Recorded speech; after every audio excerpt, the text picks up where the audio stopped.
Всем доброго дня. Значит, возникла у меня, проблема не проблема. Там, скажем, такая необходимость уже 2 года. Таскаю дрова вручную, обжав руками, и несу домой весь грязный, как вечно, переодеваться надо. Вот. Ну, наконец-то нашлось у меня время сделать переноску для дров. Значит, залез в интернет, посмотрел другие переноски для дров. Как-то они меня особо не впечатлили. Места много занимает, громоздкие, как-то сделано. Вот подумал я и соорудил, так скажем, внес лепту свою. Значит, вот так вот выглядит переноска. Значит, переносочка, как мы видим, состоит из вот таких вот частей. Цепь сантиметров 50. Значит, труба, кругляк, тонкая, внутри трубы шпилька, восьмерка, затянута слегка двумя гаечками, обварена со всех сторон. И здесь квадрат 2 на 2 получается. В общем, эта вся конструкция получается 30, вот эти боковые 30 на длину дров, а вот эти вот торцы, которые на где-то 20 на 20, по-моему.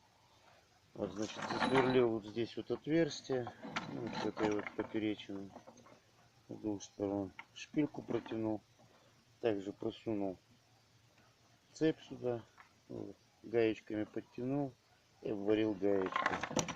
Значит, чем эта конструкция хороша? Тем, что она не занимает много места, легкая, аккуратная, красивая, куда хочешь положи. Вот так вот положил, и все, она никому не мешается. Сейчас покажу, как дрова загружаются. Укладываем вот так вот преспокойно и загружаем дровишки.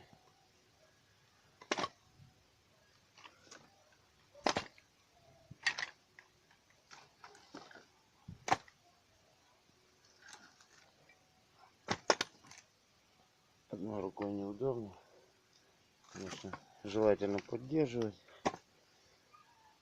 То есть грузить можно. Я себе вот нашел на пару топочек, получается. Вот. А теперь берем вот так вот, подняли и преспокойно переносим куда угодно. Затем принесли в поленницу, бросили или же вот так вот обкрутили и оставили. И красиво, аккуратненько все лежит. Кому понравилось, пользуйтесь, пожалуйста. Мне очень нравится, удобно, легко, компактно. Спасибо за внимание.